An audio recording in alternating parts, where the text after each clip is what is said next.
Hey all, what is up? Keasbey here, and every so often Konami announces something that I get hyped as all hell about.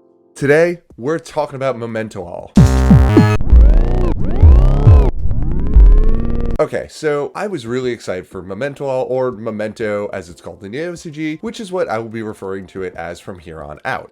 So what is it? Momento is an archetype consisting of retrains of old vanilla monsters that never quite fit into an archetype, all coalescing into one big ol' boss monster, but we're getting ahead of ourselves here. So how does it work? Well, these retrains are all about destroying themselves and each other to get more resources into rotation. We'll get deeper into that once we start breaking down the cards. But before we get into all that, don't forget to drop this video a like and subscribe to the channel for even more. So let's kick this off with Memento Darkblade, a retrain of Darkblade. On normal or special summon, you can discard a Memento card, target a spell trap your opponent controls, and destroy it.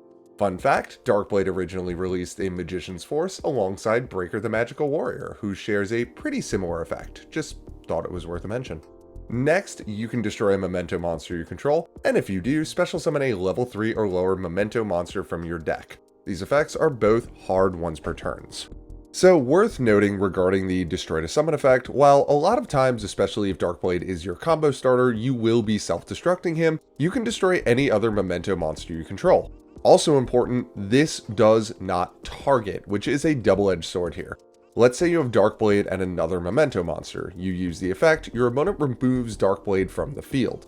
The effect will still resolve, destroying your other available Memento monster instead. In fact, as long as it can resolve, it must, similar to if you use a fusion effect and your opponent changes the material available so that you can't make the intended monster, but you still have other fusion monsters you could make with the material you still have. This can be both advantageous or disastrous depending on the board state, so it's important to keep in mind.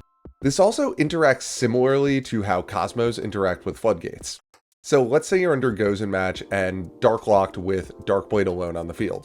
Because you aren't declaring a target to summon, and because Darkblade leaves the field before the new monster is summoned, you could actually toggle into a light Memento monster via his effect, despite Gozen match.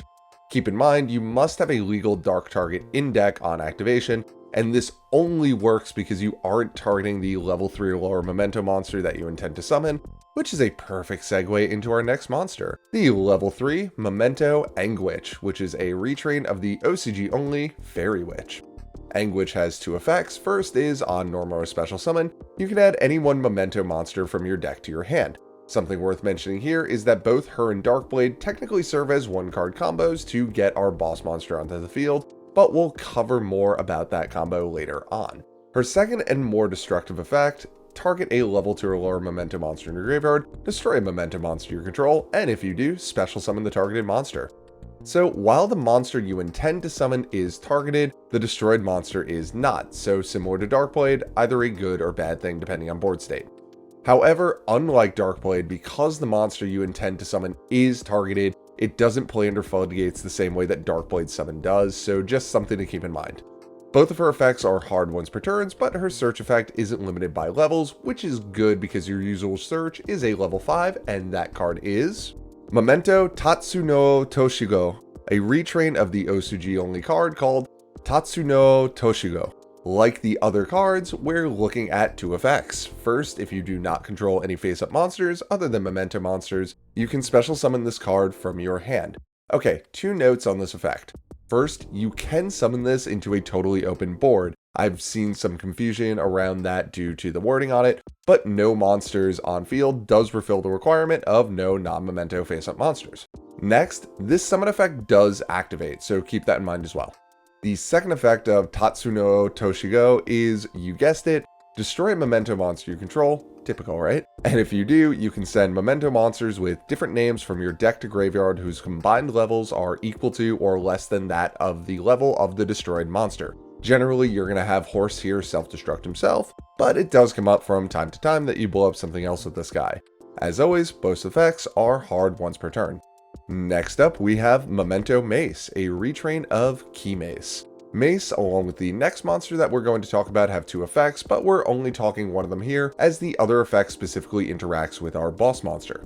Mace can, and this may shock you, destroy a Memento monster you control, and if you do, add any one Memento card from your deck to your hand. Really solid search effect. This and the currently unmentioned effect are both hard once per turn.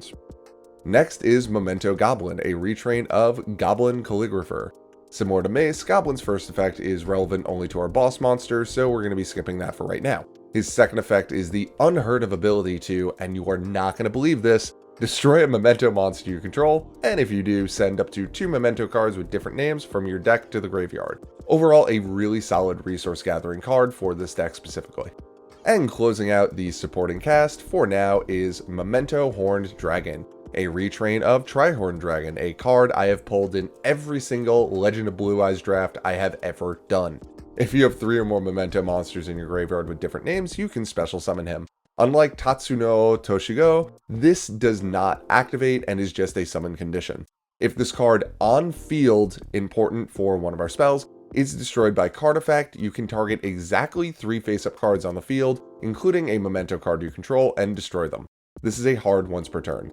The destruction effect can be a bit tricky depending on board state due to the exact 3 face-up cards you need to destroy, and the fact that you also still need to have a Memento card of your own on field that you don't mind losing, but it does come up from time to time.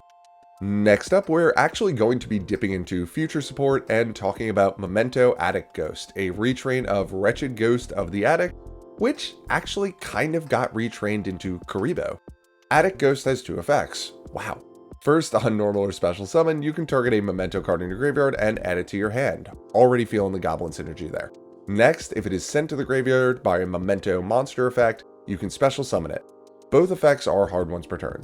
Now, I haven't tested with this card yet since I've been playing it only as is, but I do think this will be a solid addition as there have been a fair few hands that I've actually been 1 material shy of adding an SP Little Knight to my end board. Now for the big boy.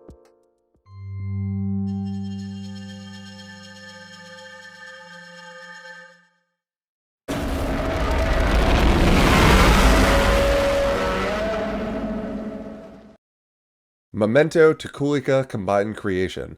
Combined Creation cannot be normal summoned or set, and must be special summoned from your hand or graveyard by shuffling 5 Memento monsters with different names from your hand or graveyard into the deck or extra deck. So suddenly, all that self-destruction chaining makes a lot more sense. Also, there are currently no announced or existing Memento extra deck monsters. I wouldn't read too far into this as I think it's more future-proofing than anything else, but it leaves the possibility open. Just like how Advent of Adventure says a Flandre's field spell, not Magnificent Map specifically, leaving the possibility of a second field spell open for Flandre's. Come on, Konami, give us a combo starting field spell, please. If Combined Creation is your only monster, it can attack all monsters your opponent controls once each, with its 5,000 over 5,000 stats. And lastly, on a soft once per turn, if your opponent activates a card or effect, except during the damage step, you can special summon 1 Memento monster from your hand or graveyard. I only play 1, but remember this is a soft once per turn that has caused funniness for me. So let's swing back to Mace and Goblin. Mace, if you control Combined Creation during your opponent's main phase, you can discard her, target a monster they control, and take control of it until the end phase. Now remember how Combined Creation is a soft once per turn? Well, I had an opponent summon Starving Venom Fusion Dragon, then copy Combined Creation's name and effect onto it. I ended up using Mace to take the dragon and was able to actually use the effect again via the Starving Venom. Didn't make a huge difference, but it was really funny and I just wanted to mention it. Goblin's effect relative to Combined Creation is that during either main phase, you can discard it and for the rest of their turn, your opponent cannot target Memento monsters you control with card effects. So that is our monster lineup. Let's dig into these spells and traps. Kicking it off is our field spell, Memento Mementotlan. This is actually pretty wild in context of this deck. Unfortunately, it doesn't combo start on its own though, but it still does a lot. First and least relevant, but still pretty cool, if your Memento monster battles, your opponent cannot activate any spell or trap cards until the end of the damage step. Now the cool part. If a monster or monsters you control are destroyed by effect or battle, you can target one of them and then special summon 1 Memento monster with a lower level than the targeted monster from your hand or graveyard. Okay, back into ruling funness on this. The targeted monster is not what you are summoning. That's just giving you the max level -1 of the monster that you can summon. The summoned monster is chosen at resolution, so if your opponent attempts to Call by the Grave something or DD Crow something that you would want to summon, the effect will still resolve as long as you have another legal target. Really important with the existence of Mace and generic extra deck cards, this is not limited to Mementos being destroyed. Any monster you control being destroyed will trigger this. However, you are limited to summoning Memento monsters. Also really important, an Xyz or Link monster destroyed will not trigger this effect as they do not have levels. This is a hard once per turn. On a soft once per turn, during your end phase, you can target a Memento spell or trap in your graveyard and set it to the field. So again, more Goblin synergy. The fact that this is a soft once per turn hasn't ever come up before, but if you wanted to get cheeky with Metaverse, you could in theory double set here. Next, we have my favorite named card in the deck, Memento Bone Party. Bone Party allows you to destroy a Memento monster in your hand or on your field, take a Memento monster from your deck, and either add it to your hand or special summon it to the field in defense mode. You may already be seeing the synergy with the field spell here, but just keep in mind that because cards in hand are not considered controlled, the field spell will only trigger if you destroy something on your field. And as a second effect here, if this is in your graveyard, during your main phase you can banish it, target a Memento monster you control, and give it Piercing, which goes really well with our 5000 attack, multi-attacked combined creation. Both effects are hard once per turns. Next, a card that I am not actually playing, but we're just going to cover it for completionist's sake, we have Memento Boneback. If a Memento leaves the field because of an opponent's card, you can special summon Combined Creation from your hand or deck, ignoring its summon condition. Next, if your opponent moves a Memento monster out of your graveyard while this card is in your graveyard, special summon as many Memento monsters as possible with different names from your hand or deck. Both of these effects are hard once per turns. Okay, this card sounds insane at a glance, but here's why it's not, and we're going to go into some of the faults of this deck a little bit. Summoning out Combined Creation is really cool, but it doesn't do anything on its own really until your opponent does something, or if you have any of its supporting cards already in rotation. This deck is a bit all or nothing in that you either make it all the way through your combo and end on Combined Creation at a minimum, or you don't really have much of anything, at which point turboing out Combined Creation isn't going to help much. So far as the second effect goes, it depends entirely on your opponent not reading what this card does. Worth noting as well, the second effect cannot bypass Combined Creation summoning requirements. Additionally, summoning all your monsters on your opponent's turn is a solid defensive wall and will give you a search off of which at a minimum, but they don't really do anything beyond that. If your opponent opted to Called By or DD Crow something on your turn, then yes, this card would be great, but we're really asking our opponent to totally turn their brains off for this card to really work well. And now for the fun stuff, the traps. First, the continuous Memento Cranium Burst. While you control a Memento monster, your opponent must attack the Memento monster you control with the highest attack on field. Fun fact, this will actually force them into the battle phase if they have any monster in attack position that can attack. And as stated, they'll have to attack into your biggest monster. Next, if you control Combined Creation, once per chain, when they activate a monster effect on field, you can target a Combined Creation you control, it loses 1000 attack and defense, and if it does, negate the activated effect. So this one is interesting.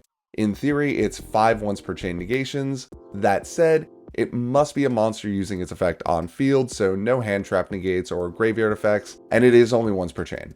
Still pretty cool overall. And closing out the in-archetype cards, we have Fracture Dance. If you control Memento monster, target a card on field, destroy it, and then if you control Combined Creation, destroy an additional card on field. So you can pop your own cards with these if you need to, and given the deck, it does come up from time to time. Also, the second destruction effect does not target. The secondary part of the effect, similar to the Pearly Summons, is an optional add-on as the effect is resolving. Given that this is recurable as well via the field spell, it is a really solid control tool for this deck. Second effect, cause, it's a Memento, it has to have two. When an attack is declared involving your Memento monster and an opponent's monster, banish this card from the graveyard and all monsters your opponent control lose 1000 attack. Good thing we have someone that can attack all of them, right? Both of these effects are hard once per turns. Okay, so how good is this archetype? Well, it has the potential to end on some really cool stuff, but there's a lot of inherent issues currently holding it back. Let's look at it piece by piece, starting with the bad news. It is very consistent at getting Combined Creation on field. Darkblade and Anguish both act as one-card combos getting you there. That said, every step of the combo they facilitate on their own is a choke point that stops you dry.